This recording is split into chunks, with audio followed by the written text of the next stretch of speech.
আমাদের হোমিওপ্যাথিক সিস্টেমে অনেকেই জানেই না যে এত সুন্দর এত সফলভাবে এই চিকিৎসা করা, লক্ষ লক্ষ কোটি কোটি টাকা ব্যয় করার পরেও তাদের সফলতা নাই। 10 বছর 5 বছর 15 বছর হয়ে গেল, সন্তান পাই নাই। নিঃসন্তান দম্পতি, পুরুষ এবং মহিলা উভয়ই বন্ধ্যত্ব হইতে পারে। অনেক সময় হরমোনাল ইমব্যালেন্স থাকে, সহাবস্থানটা পাবে ঠিক নাই, মাসিকের সাথে মরা ডিম্বকটা আসতেছে, ফেলোপিয়ান টিউবের মধ্যে ব্লক আছে। পুরুষের ক্ষেত্রে তার টেস্টিস বাইরে নেই, স্পার্মটা তার নাই, বামস হইলে এটার ব্যাড এফেক্টের কারণে বাচ্চা উৎপাদন হচ্ছে না, অ্যাক্সিডেন্টের কারণে ব্যাস ডিফারেন্স হয়ে গেল, ইরেকশন ডিসফাংশন, লিঙ্গ উত্তানই হয় না, নেশা জাতীয় দ্রব্য আগে সেবন করতেন, বীর্যের কোয়ালিটি একেবারেই ঠিক নাই, সে ইন্টারকোর্সই করতে পারে না, অলিগোস্পার্মিয়া নিরোস্পার্মিয়ায় ভুগে।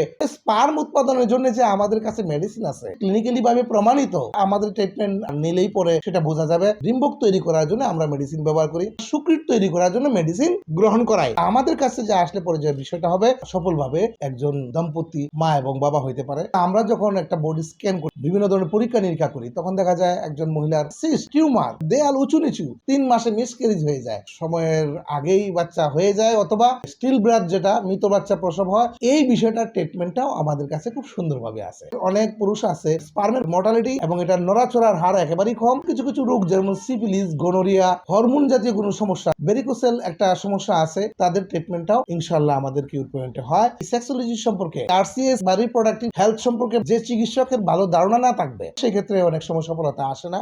আসসালামু আলাইকুম, আমি ডাক্তার মোহাম্মদ রুকনুদ্দিন, বিএইচএমএস ঢাকা বিশ্ববিদ্যালয়, MPH university of south Asia, প্রভাষক Uttara homeopathic medical college and হাসপাতাল, সাবেক শিক্ষক federal homeopathic medical college and হাসপাতাল, লেখক এবং columnist, senior consultant cure point. সুপ্রিয় দর্শকবৃন্দ, আজকে আমি বাংলাদেশের একটা বিশাল সমস্যার কথা নিয়ে আলোচনা করব। বিশেষ করে এই স্বাস্থ্য বিষয়ক এই সমস্যাটির জন্য আমাদের সমাজ ব্যবস্থায় অনেক বিশৃঙ্খল অবস্থা সৃষ্টি হয় মাঝে মধ্যে, এবং আসলে মানুষ অনেক বেশি আশা করে চিকিৎসকের কাছে আসে যে স্যার, আমার 10 বছর 5 বছর 15 বছর হয়ে গেল, কিন্তু আমাদের বিবাহিত জীবন চলতেছে, আমরা কোনো রকম সন্তান পাই নাই, আমরা নিঃসন্তান দম্পতি। আসলে এই ইনফার্টিলিটি নিয়ে আজকে আমি কথা বলবো। আমাদের সমাজ ব্যবস্থায় ইনফার্টিলিটি বলতে কি বুঝে বা ইনফার্টিলিটিটা কি, সেই বিষয়টা সম্পর্কে একটা ছোট ধারণা দিব। আমাদের সমাজ ব্যবস্থায় পরিপূর্ণ সুস্থ এবং পূর্ণাঙ্গ বয়স্ক ছেলে মেয়ে বিয়ে শাদী করার পর, বিশেষ করে মেয়ের বয়স 12 বছর এবং ছেলের বয়স 16 বছর হওয়ার পরেই যদি তারা বিবাহ বন্ধনে আবদ্ধ হয় এবং প্রতি সপ্তাহে 2 বার কোনো রকম কন্ট্রাসেপটিক বা জন্ম নিয়ন্ত্রণ পদ্ধতি ব্যতীত নিয়মিত সহবাস করে, বিশেষ করে সপ্তাহে 2 বার, এইভাবে অন্ততপক্ষে 12 মাস তারা একত্রিত থাকার পর যদি তাদের সন্তান গর্ভে না আসে এবং তারা যদি মা এবং বাবা হওয়ার কোনো প্রকার লক্ষণ দেখা না দেয় বা গর্ভবতী না হয় স্ত্রী, তাহলে এই দম্পতিটাকে বলা হয় স্টেরাইল কাপল বা বন্ধ্যত্ব দম্পতি। এখন বন্ধ্যত্ব কি শুধুমাত্র পুরুষেরই হয় নাকি শুধুমাত্র নারীর হয়? এক সময় আমাদের সমাজ ব্যবস্থায় শুধুমাত্র নারীদেরকেই দোষ দেওয়া হতো। প্রকৃতপক্ষে মেডিকেল সায়েন্স যেটা বলে, পুরুষ এবং মহিলা উভয়ই বন্ধ্যত্ব হইতে পারে। আবার কিছু কিছু ক্ষেত্রে উভয়ের এই বন্ধ্যত্ব একই সঙ্গে হয়। গবেষণায় দেখা গেছে বন্ধ্যত্ব দম্পতিদের মধ্যে 30% নারী এবং 30% পুরুষ, আর 10% হচ্ছে উভয়েরই, অর্থাৎ নারী এবং পুরুষ এই এই দম্পতি দুজনেরই সমস্যা পাওয়া যায়। আরেক ক্ষেত্রে হচ্ছে আমাদের হোমিওপ্যাথিক পয়েন্ট অফ ভিউ থেকে আরেকটা যেটা এক্সপ্লেন করতে পারে না অন্য অন্য সিস্টেমে, সেটা হলো মিক্সড মায়াজমের ক্ষেত্রে 25%, আর 5% রয়ে গেছে, সেটা আসলে ব্যাখ্যার বাইরে বা আননোন। আমাদের সমাজ ব্যবস্থায় 100 জন দম্পতির ক্ষেত্রে একটা দম্পতি পাওয়া যায়, শতকরা 1% দম্পতি পাওয়া যায় যাদের সন্তান ধারণ করার সক্ষমতা হারিয়ে গেছে অথবা তাদের সন্তান নেই। যেহেতু শতকরা 1%, তাহলে চিন্তা করে দেখা যায় সারা বিশ্বে এবং সারা বাংলাদেশে কত নারী এবং পুরুষ মা এবং বাবা হওয়ার জন্য আকুতি নিয়ে আমাদের কাছে আসে।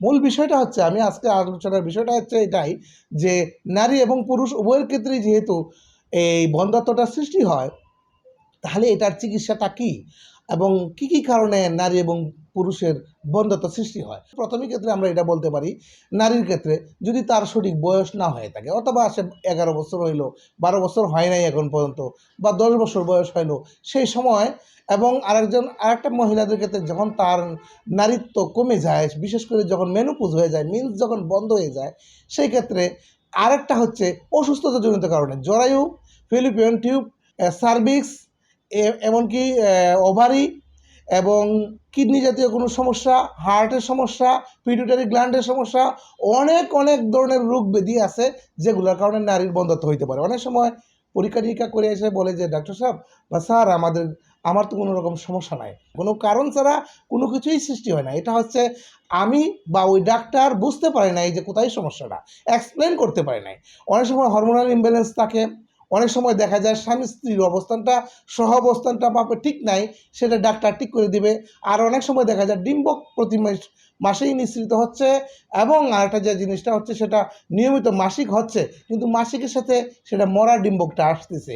এবং আরেকটা হচ্ছে যে ফেলোপিয়ান টিউবের মধ্যে ব্লক আছে, অথবা উচ্চ ক্ষমতা সম্পন্ন কোনো রকম ঔষধ সেবন করার কারণে সেই ডিমটা যথাসময়ে যথাস্থানে আসে না। অনেকের ক্ষেত্রে দেখা যায় সঠিক সময়টা আমরা হিসাব করি, যে মাসিকের একটা হিসাব করে আমরা বলে দেই এই দিনে একজন মহিলার ডিম্বক নিঃসৃত হইতে পারে, কিন্তু আমরা দেখলাম যে এইসব কিছু নিয়ম মানার পরেও তার বাচ্চা ধারণ হচ্ছে না। তখন বোঝা গেছে এই সকলের ক্ষেত্রে কিন্তু একই রকম না, কারো কারো ক্ষেত্রে মিন্স বা ডিম্বক নিঃসৃত হওয়ার টাইম টেবিল একইভাবে নাও মিলে যেতে পারে।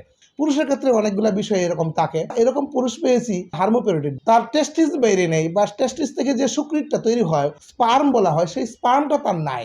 সুতরাং সে যতই মেলামেশা করুক না কেন, সেখান থেকে তো বাচ্চা উৎপাদন হওয়ার কোনোদিন কোনো প্রকারেই সম্ভব না। ছোটোবেলায় অনেকের মামস বা গাল ফুলার একটা রোগ হয়, যাকে মামস বলা হয়। এর জার্মটা এত শক্তিশালী, এটা আবার অর্কাইটিস বা প্রদাহ সৃষ্টি করতে পারে। মামস হইলে এটার ব্যাড এফেক্টের কারণে অনেক সময় দেখা যায় এই পুরুষটা বাচ্চা উৎপাদন হচ্ছে না, কারণ তার স্পার্মের কোয়ালিটি একেবারে লো, অথবা স্পার্ম উৎপাদন বন্ধ, অথবা স্পার্ম উৎপাদন হয় গতি কম, এরকম অবস্থা। আর একটা বিষয় হচ্ছে যে, যেমন অ্যাক্সিডেন্টের কারণে ব্যাস ডিফারেন্স হয়ে গেল, যে নালী দিয়ে শুক্রিটা নেমে আসে, এই নালীটা বন্ধ হয়ে গেছে।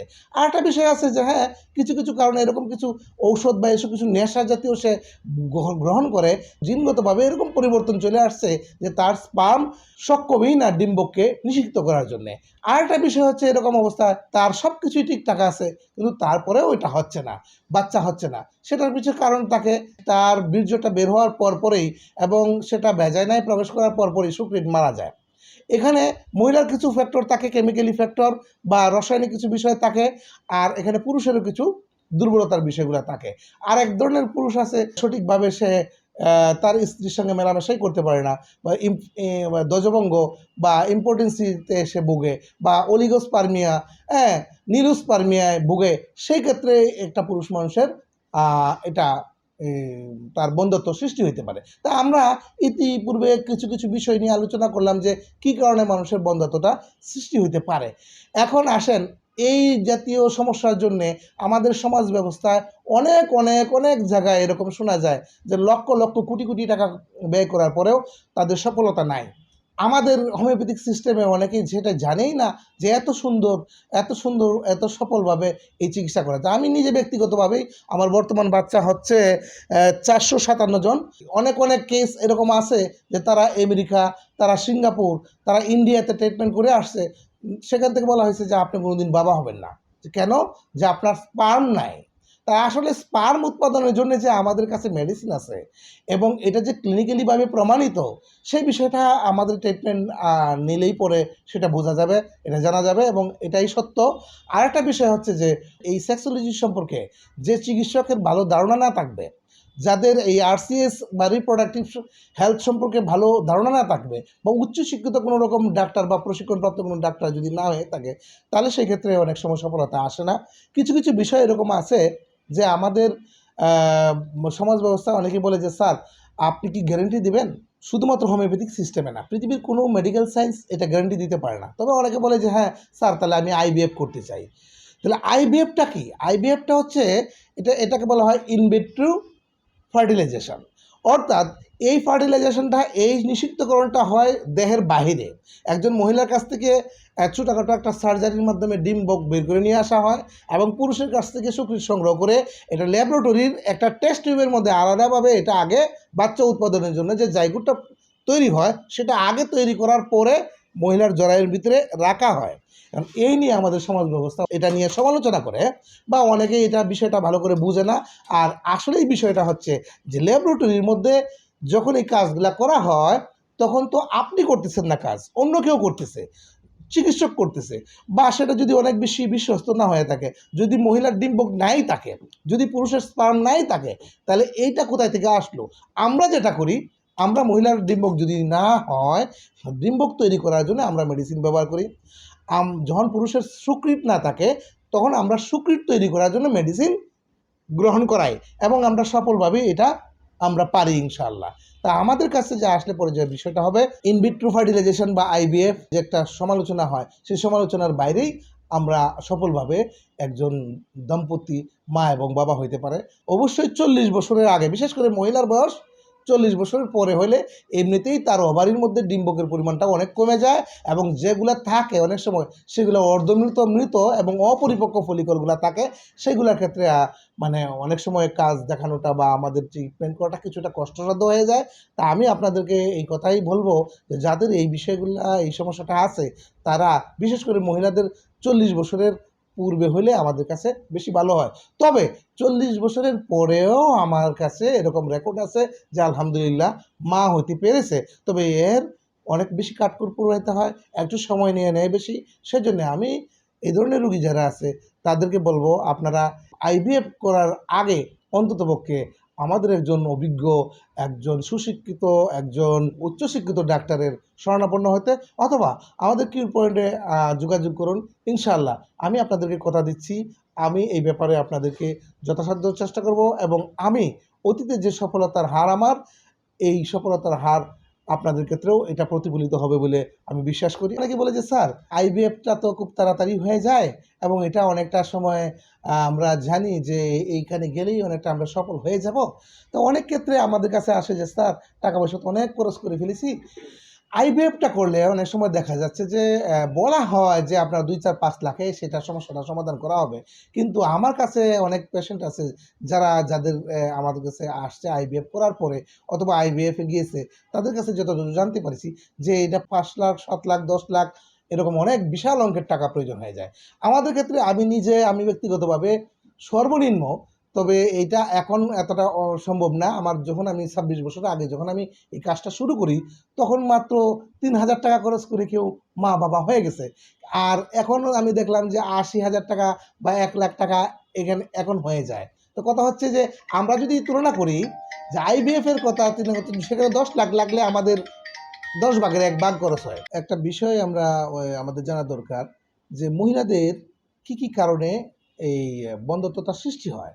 তো সাধারণ মানুষ মনে করে যে শুধুমাত্র স্বাভাবিকভাবেই জীবনযাপন করার পরেও বন্ধ্যাত্ব কিভাবে হয়? তা আসলে শারীরিকভাবে কোনো রকম সমস্যা সে ফিল করতেছে না। কিন্তু আমরা যখন একটা বডি স্ক্যান করি, আমরা যখন বিভিন্ন ধরনের পরীক্ষা-নিরীক্ষা করি, তখন দেখা যায় একজন মহিলার যে জায়গায় এসে বাচ্চাটা বসবে, যেখানে জায়গাটা বসবে, সেখানে সিস্ট, সেখানে টিউমার, সেখানকার দেয়াল উঁচু-নিচু, সেখানে এন্ডোমেট্রিয়াস জাতীয় একটা সমস্যা হয়েছে। তারপরে দেখা যায় যে নালী দিয়ে ডিম্বকটা আসবে, সেই নালীকে বলা হয় ফেলোপিয়ান টিউব বা ফ্যালাঞ্জিস। সেই নালীটার মধ্যে স্টেনোসিস আছে বা জায়গাটা চিপা হয়ে গেছে। অনেক সময় দেখা যায় সেই জায়গার মধ্যে মধ্যখানে একটা গিট লাগার মতো বন্ধ করা আছে এবং 2টা নালী থাকে। অনেক সময় দেখা যায় একটাতে সমস্যা থাকে, আবার অনেক সময় দেখা যায় 2টাতেই সমস্যা থাকে।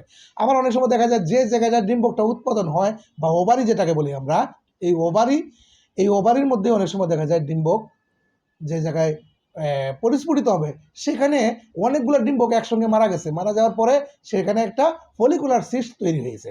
একটু আগেই একটা ফোন পেলাম যে স্যার আলহামদুলিল্লাহ আমার মিন্স বন্ধ হয়েছে, আজকে 1 থেকে 1.5 মাস চলতেছে, স্যার ওষুধ কি চলবে? না, ওষুধ এখন আসলে আপনার প্রয়োজন নাই, কিন্তু আমি যে পেশেন্টের কথা বললাম সেটা হচ্ছে আমি যেখানে বসে কথা বলতেছি এটা একটা ডায়াগনোসিস সেন্টার। তো এখান থেকেই পরীক্ষা-নিরীক্ষা করে দেখা গেছিল যে তার সিস্ট আছে। হ্যাঁ, তো প্রথমেই তো যেটা করলাম আমরা তার সিস্ট দূর করলাম, ট্রিটমেন্ট করার পরে মাত্র 1 মাস সময় লাগলো তার সিস্ট দূর হইতে। কোনো কোনো মহিলাদের ক্ষেত্রে দেখা যায় সিস্ট থাকে, কোনো কোনো মহিলাদের ক্ষেত্রে টিউমার থাকে, আবার কোনো কোনো মহিলাদের ক্ষেত্রে একটু আগে যে মেয়েটার কথা বললাম তার হরমোনাল একটু ইমব্যালেন্স ছিল আর সিস্ট ছিল। এই 2টা জিনিস আমি শুধুমাত্র ট্রিটমেন্ট করলাম। তার বাচ্চা এখন পেটে। আরেকটা বিষয় হচ্ছে যে বাচ্চা পেটে আসে 1 মাস, 1.5 মাস, 2 মাস, 3 মাসে মিসক্যারেজ হয়ে যায়। এটাকে বলা হয় হ্যাবিচুয়াল মিসক্যারেজ, হ্যাঁ, হ্যাবিচুয়াল অ্যাবর্শন। এই বিষয়টার ট্রিটমেন্টটাও আমাদের কাছে খুব সুন্দরভাবে আছে। আশা করি আপনাদের যাদের এইরকম বারবার আপনাদের বাচ্চা নষ্ট হয়ে যাচ্ছে, এইসব ক্ষেত্রে আমাদের ট্রিটমেন্ট নিলে নিশ্চিতভাবে ইনশাআল্লাহ আমি বলতে পারি আপনি মা হবেন এবং আপনার যে সমস্যাটা সেই সমস্যাটা সেরে যাবে। আমরা আসলে আইডেন্টিফাই করি what is the fundamental cause of the miscarriage. এই যে 3 মাস, 3 মাসের পরেই সেরকম তো আর মিসক্যারেজ বলা যাবে না, সেটা হচ্ছে প্রিম্যাচিওর ডেলিভারিটা। তো সেই ক্ষেত্রে তার বাচ্চা বাঁচানো যায় না। আপনাদের অন্তত পক্ষে যদি 6 মাস 7 মাস পার হয় তাহলে একটা বাচ্চা হইলেও পরে সেটা ইনকিউবেটর যন্ত্রের মধ্যে রেখেও আপনার বাচ্চাকে বাঁচানো যাবে। এর পূর্বে যদি বাচ্চা ডেলিভারি হয়ে যায় সেই ক্ষেত্রে তো আপনার বাচ্চা বাঁচানো সম্ভব না। তাই আমি বলবো আপনাদেরকে, যাদের আপনাদের সময়ের আগেই বাচ্চা হয়ে যায় অথবা স্টিল ব্রাথ যেটা মৃত বাচ্চা প্রসব হয় অথবা মিসক্যারেজ হয়ে যায়, তাদের ট্রিটমেন্টটাও ইনশাল্লাহ আমাদের কিউর পয়েন্টে হয়। আপনারা আমাদের সঙ্গে যোগাযোগ করেন, ইনশাল্লাহ আপনাদের এই ব্যাপারে শতভাগ ইনশাল্লাহ আপনারা সাফল্য অর্জন করবেন আশা করি। পূর্বেই বলেছি যে আমাদের সমাজ বলছে পুরুষ শাসিত সমাজ, সেখানে অনেক ক্ষেত্রেই মহিলাদের দায়ী করা হয়। পুরুষের পার্সেন্টেজ যদিও আমাদের গবেষণা এবং আমেরিকান জার্নালে এবং আমাদের বাংলাদেশের প্রেক্ষাপটে আমরা দেখি যে 30% মহিলা এবং 30% পুরুষ দেখানো হয়, কিন্তু ইদানিং আমার অভিজ্ঞতা থেকে আমি দেখলাম যে পুরুষ মানুষের সমস্যাটা ইদানিং বেশি হচ্ছে। মূলত দায়ী পুরুষ মানুষই অধিকাংশ ক্ষেত্রে, যে বন্ধ্যত্বের ক্ষেত্রে পুরুষ মানুষের সবচেয়ে বড় সমস্যা যেটা হয় সেটা হচ্ছে যে হ্যাঁ, আমাদের সমাজ ব্যবস্থা এখন ইরেকশন ডিসফাংশনাল, বিশেষ করে লিঙ্গ উত্তানই হয় না এবং তার বীর্যের যে কোয়ালিটি সেই কোয়ালিটি একেবারেই ঠিক নাই, আর সে ইন্টারকোর্সই করতে পারে না। সেক্ষেত্রে সে কীভাবে বাবা হবে? এটা হচ্ছে বড় সমস্যা ইদানিং দেখতেছি আমরা। আরেকটা হচ্ছে আমাদের অনেক পুরুষ আছে যে তারা বিভিন্ন ধরনের নেশা জাতীয় দ্রব্য আগে সেবন করতেন, যে কারণে এখন তার স্পার্মের কোয়ালিটি একেবারেই খুব লো হয়ে গেছে, এটার মর্টালিটি এবং এটার নড়াচড়ার হার একেবারেই কম। মূলত এটা তো একটা পোকার মতো, বা আমরা ছোটো বেলায় আমরা যখন অল্প পানির মধ্যে কিছু ব্যাঙের বাচ্চাকে আমরা দেখতাম যে লেজটা বড়, মাথাটা মোটা, লেজটা লম্বা, এরকম যে ঠিক এরকম আকৃতির স্পার্ম, এটা কিন্তু স্রোতের বিপরীতে দৌড়ায় উপরে যায়। এখন কেউ ইন্টারকোর্সই করতে পারো না, একজন স্ত্রীর জরায়ুর বা ওই সার্ভিসটা ভালো করে প্রসারিতই হলো না, এরকম অবস্থায় সে ইনসিমিনেশন করলে সেক্ষেত্রে ও একজন পুরুষ বাবা না হওয়ার সম্ভাবনাই বেশি থাকে। আরেকটা হচ্ছে কিছু কিছু রোগ, যেমন সিফিলিস, গনোরিয়া, হরমোন জাতীয় কোনো সমস্যা, বিশেষ করে টেস্টোস্টেরন হরমোন প্রভাব কম থাকার কারণে তার সেক্সুয়ালিটিটা অনেক কম, টাইম দিতে পারে না, সেই ক্ষেত্রে অনেক সময় দেখা যায় বাচ্চা না হওয়ার একটা বাধা সৃষ্টি হয়।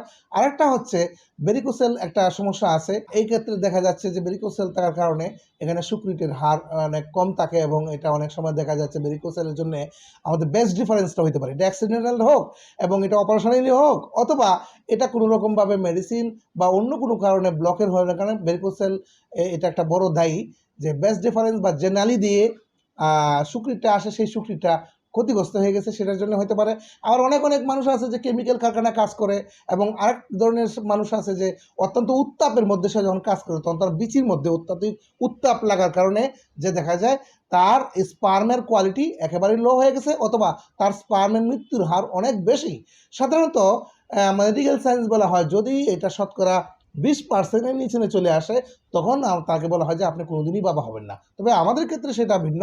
আমাদের ক্ষেত্রে আমি এরকমও পেয়েছি, একটা পেশেন্টের কথা বলবো, উনি বলছে যে আমার রিপোর্টগুলো দেখেন, আমি দেখলাম প্রত্যেকটা রিপোর্টের মধ্যে দেখানো হয়েছে যে নিরুস্পার্মিয়া, অর্থাৎ একদম কোনো স্পার্ম নাই। আমি অনেক চিন্তা ভাবনা করে মেডিসিন দেওয়ার পরে মাত্র 3 মাসে তার স্পার্ম 45-46 হয়ে গেলেন। ওনার ওয়াইফ দুজনেরই ট্রিটমেন্ট করলাম। একদিন আমার চেম্বারে এসে উনি হাউমাউ করে কাঁদছেন, কাঁদতেছি আনন্দে। আমি কেন?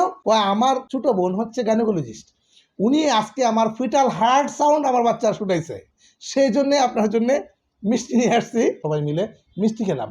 এই ঘটনাটা বলার একটা মাত্র কারণ যে একটা মানুষের নীলুস্পার্মিয়া যখন একটা স্পার্মও থাকে না তখন সে কিভাবে আশা করে, তা আমার কাছে আশা করে আসছিল। এটা আমার জীবনের একটা বড় ঘটনা, ওয়ান অফ দ্য বেস্ট একটা বিষয় আমার চিকিৎসা লাইফে, যে একটা মানুষের স্পার্ম ছিল না সেই ক্ষেত্রে সে বাবা হয়েছে এবং সেই বাচ্চার চিকিৎসাও এখন আমি করি ছোটোখাটো সমস্যা হলে। তো আমি আপনাদেরকে এই জন্যে বললাম যে কেউ নিরাশ হবেন না, ইনশাআল্লাহ আমাদের ক্ষেত্রে ইনশাআল্লাহ এর সফলতার হার অনেক বেশি। আইবিএফ এর খরচ যেখানে আপনি যদি সব মিলে খরচ ধরেন তো 10-12 লক্ষ টাকা, অনেকের ক্ষেত্রে কিছু টাকা অল্প কিছু কমও লাগতে পারে, তো সেখানে সর্বোচ্চ ধরেন আমাদের 1 লাখ টাকাই লাগলো, অনেক সময় এর অর্ধেকও লাগতে পারে, অনেক সময় আরও কমেও হইতে পারে। সেটা হচ্ছে যে আপনার অবস্থাটা এবং ওনার একটু আগে যে পেশেন্টের কথা, আমি আর একটা পেশেন্টের কথা বললাম যেটা সিস্ট ছিল, সিস্ট আমাদের ক্ষেত্রে অত্যন্ত একটা ছোটোখাটো বিষয়। এই ক্ষেত্রে সফলতাটা আমরা খুব দ্রুত পেয়ে যাই। অনেক ক্ষেত্রে যদি বড় টিউমার থাকে, হরমোনাল ইমব্যালেন্স থাকে, থাইরয়েড গ্রন্থির প্রভাব সমস্যা থাকে, সেই ক্ষেত্রে অনেক সময় একটু সময় বেশি নিয়ে নেয়। সেই ক্ষেত্রে আমি বলবো অল্প ব্যয় কিছুটা বেশি হইতে পারে, তো সকলের ক্ষেত্রেই সেটা না। ধন্যবাদ আপনাদেরকে। আসসালামু আলাইকুম ওয়া রাহমাতুল্লাহি ওয়া বারাকাতুহু।